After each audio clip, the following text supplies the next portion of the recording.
In our last lecture, we had discussed about the gender perspective as well as women's participation in various aspects of post-Cold War world. We had also discussed about the feminist perspective that the race for world domination had to end to ensure peace and prosperity for the world. In today's lecture, we will take a quick look at the events of the Cold War before delving into the details of women's contribution, or rather input, in the social, economic, and cultural aspects of the post-Cold War world. Let us take a look at the events. In 1945, in the Yalta Conference, Stalin demanded increased Soviet presence in Central and Eastern Europe. This was not welcomed by USA and Great Britain, who felt that Stalin was trying to increase his sphere of influence. They responded to his demand by declaring the Marshall Plan, which was generous financial aid to war-ravaged Western Europe for reconstruction. This, in turn, made Soviet Russia suspicious about the intentions of USA.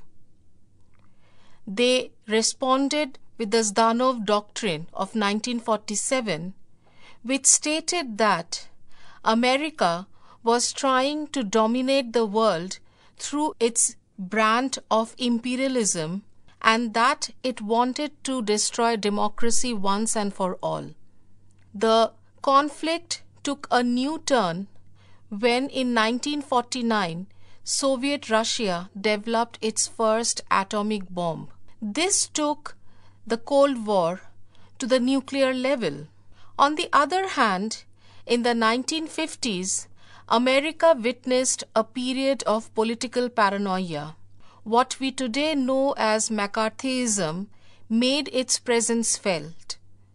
It was an omnipotent force which whipped up a public scare stating that the communists had infiltrated America.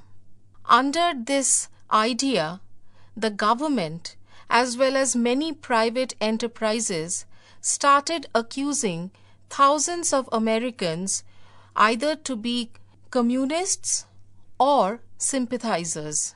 Thus, many Americans were subjected to interrogation, investigation, and sanction. This, in turn, created fear psychosis in Soviet Russia as well.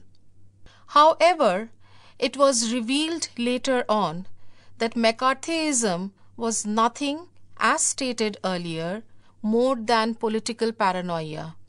It was more of self-serving propaganda. Yet, with the end of the McCarthyian era, the Cold War did not end. It was taken to a new height when in 1961, Soviet Russia erected the Berlin Wall mainly to prevent East Germans escaping to the West. Nevertheless, by 1980s, things started changing because Soviet Russia started facing economic troubles. By 1985, when Mikhail Gorbachev came to power, Soviet Russia was struggling with her economy. Later, in 1988, Soviet Russia abandoned its 9-year war in Afghanistan. In 1989, Mikhail Gorbachev visited East Germany and voiced his opinion regarding increased communication with the West. This spurred a popular agitation in East Germany where the people demanded to be united with their families in the western part of the country. As a result, they pulled down parts of the Berlin Wall. Next year, the Berlin Wall was finally pulled down, and with that, the Iron Curtain was destroyed. By 1991, the Soviet Russia convened one of its congresses where Boris Yeltsin was elected as the president. It was decided in this Congress to oust the Soviets from Russia. This marked the end of Soviet Russia, whereby the countries of East Europe started abandoning communism. On the other hand, the Russians also declared themselves independent of the Soviet control. With this, the Cold War came to an end. What is interesting to note here is the fact that the Cold War was essentially a male-centric war. What we mean by this is the fact that this was a chauvinist war between two former allies regarding world control. Women were not visible during the Cold War, either as participants or as victims. But what changed after 1991 was the fact that women started becoming more visible because of increased communication as well as liberalization policies that were adopted in most of the countries of Europe as well as in certain areas of Eastern Europe. In this context, we can say that war or strife, as stated in an earlier lecture, is always considered to be male in character. What does the female perspective mean here? The female perspective stresses on the fact that in order to sustain prosperity and maintain peace and security, world domination by one single power has to end for good. To this date, we have seen that women as political leaders or as economic policy makers are not as visible as they ideally should have been. Yet, we cannot deny the fact that women world leaders like Angela Merkel of Germany, Helle Thorning-Schmidt of Denmark, Erna Solberg of Norway, Park Geun-hye of South Korea, and Aung San Suu Kyi of Myanmar are making a difference as far as policy changes matter. What we have to keep in mind is the fact that what made women more visible after the Cold War. To examine this, we have to look at certain global events which changed the way women were perceived. Let us begin by looking at an example from Russia.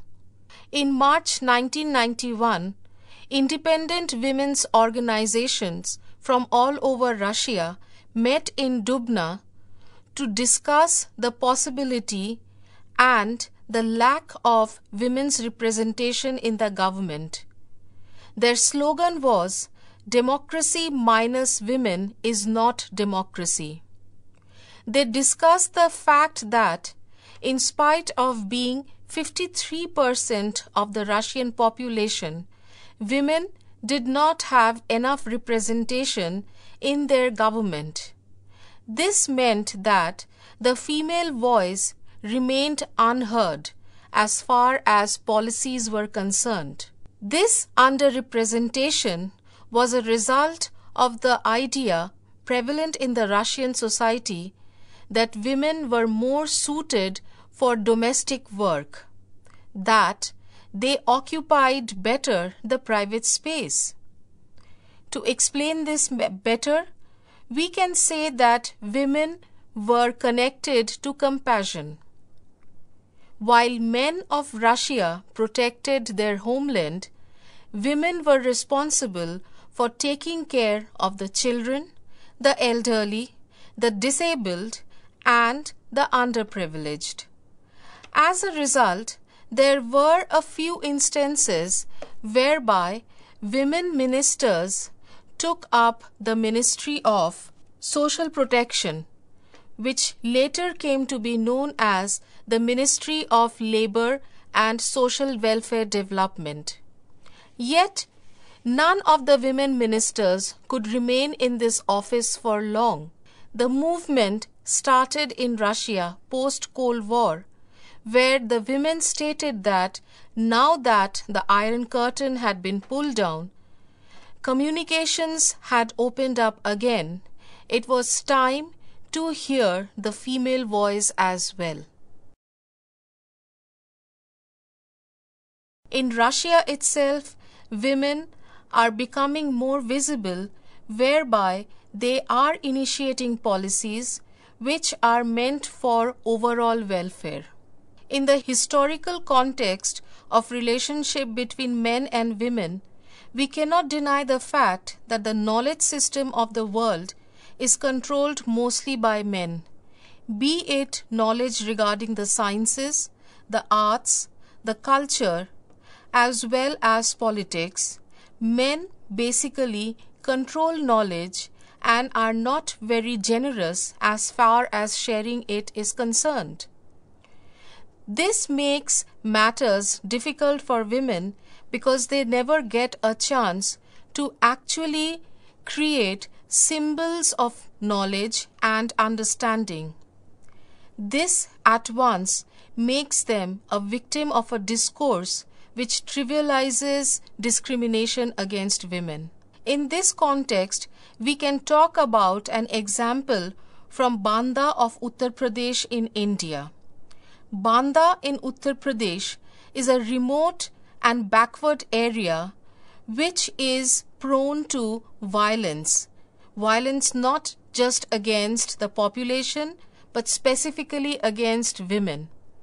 Another problem that Banda faces regularly is that of water scarcity. A project was undertaken in Banda whereby non-literate rural women were trained as hand pump repairers. It was felt that if these women could become mechanics, they would be able to solve the water shortage problem. Around 45 women were selected who had no prior training or any understanding of the letters. They were given training to understand how the hand pump works, how to repair it, as well as how to make it work. Their effort was not welcomed by their community. They were often ridiculed as well as victimized by their community elders.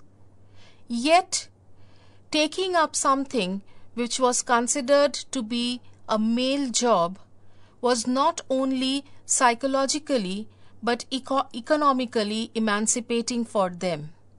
These 45 women were able to break certain barriers whereby the initial ridicule changed to grudging respect. Soon, some of these women mechanics turned into trainers and not only trained women of nearby areas but also traveled to distant places to impart training. This changed their worldview. They were now exposed to new places and along with it to new ideas. What was the result? It is amazing to see that these women were not happy just knowing the intricacies of the hand pump. What they wanted to know more was about water level and how it gets affected in the different weathers. With it, they raised questions regarding the quality of water as well as its connection with health. Thus, a movement started whereby these illiterate women tried to turn their fortune by becoming educated about matters which could actually change their lives positively.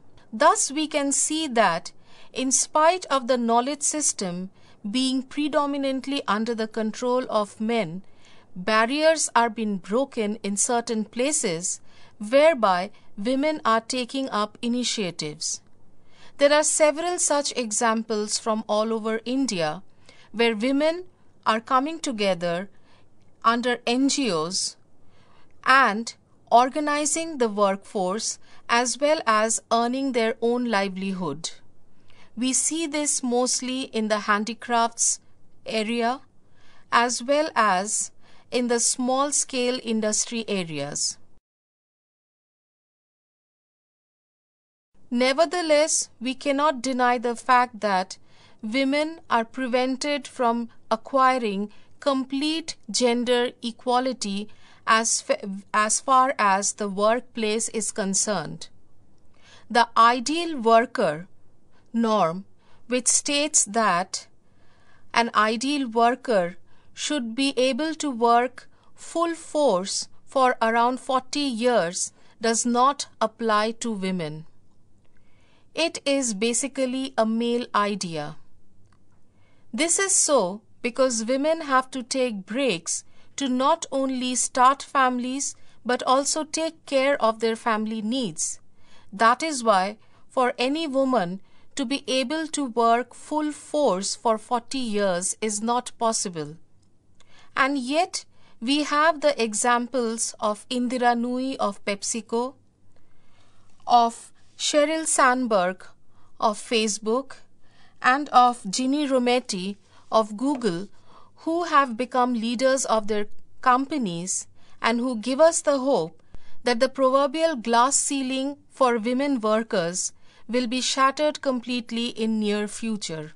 Thus, culturally speaking, we can say that one of the main reasons why women have become more visible post 1991 is globalization. As we know, globalization can be termed as interconnectedness and interdependence of two or more than two systems of economies and societies.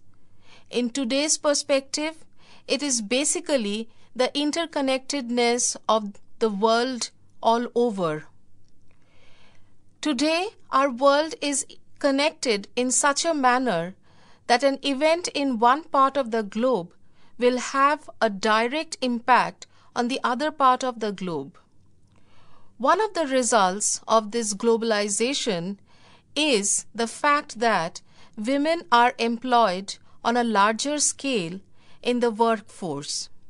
This has given rise to a problem as well as to an opportunity. While instances of underpaid, illegal women laborers has increased in the developing nations, there are also instances where women have benefited from this openness as well as policies of liberalization and have made their presence felt. In 2000, 5-year review of the implementation of the Beijing Declaration and Platform for Action, better known as Beijing +5, was held in the General Assembly of the UN. This meeting was held between June 5th and June 9th of 2000. This was basically a review committee of the 1995 UN Declaration on Women. According to this review, it was felt that globalization also led to marginalization of certain women in the third world countries, whereby the patriarchal setup had become more enhanced and well pronounced. This was in reaction to a changing world due to globalization. Thus, it was suggested that non-governmental organizations of women should come together on a common platform to increase consciousness about economic empowerment, cultural empowerment, as well as social empowerment. It was established that gender equality was critical for the development process, which could open up new avenues of employment and empowerment for women in all parts of the globe. The state governments are now providing incentive to the big business houses rather than the small enterprises. This has affected negatively the indigenous industries. In turn, this has affected the women workers in these indigenous industries. For example, if we take up the case of leather tanning in Tamil Nadu, we can see that it is termed as a hazardous job, and women and children are not supposed to be employed in this sector. But as opportunities of employment are getting reduced for these rural women, many of them seek employment in this sector and are working illegally with a low pay. Since they cannot be registered as regular workers, they do not have any right that an average laborer has. This is because they have not been able to sustain themselves by following their indigenous professions, that of handicrafts or basket weaving. Another aspect that we have to keep in mind is that following liberalization, women are now a big part of the consumer market. In this respect, advertisements are not only intended for the male viewers but also the female viewers who are concerned about their health as well as their family's health, as well as other aspects of their private as well as public life. In certain cases, women are being reduced to the status of commodities. This is definitely not welcome. But at the same time, we see an increased consciousness among women regarding their commodification. We have certain policies now endorsed by the government whereby women cannot be shown as commodities in any kind of advertisement. Also, women as consumers have become more aware of the products that are being sold in the markets. In fact, a part of the market is run by the choice that women make. At the same time, another disturbing fact that has come to the forefront is that certain companies of the first world which manufactured products, especially edible products, which were later on banned, have started operating in these third world countries, risking the health of young women, mothers-to-be, or new mothers or children. These companies have located their roots in the third world countries because the legislation here can give them certain benefits that their country does not. Here also we see a strong movement by women policy makers whereby many such products have been banned. This is where women's input has been extremely important in order to create as well as manufacture ideas about what is good for the health of the family and what is not. On the whole, we can say that there are certain redeeming features in globalization as well. In the Western countries as well as in the developing countries, women now had more opportunities to become economically independent. For example, the interference of the state in the forestry and easier access to international markets for poor women's products has enabled many women to remain economically and socially independent. But this process has to be a continuous one so as to ensure that an important section of the world population is not marginalized simply because of certain dated ideas which state that women are best suited for the private sphere. This calls for greater intervention as well as networking among women themselves.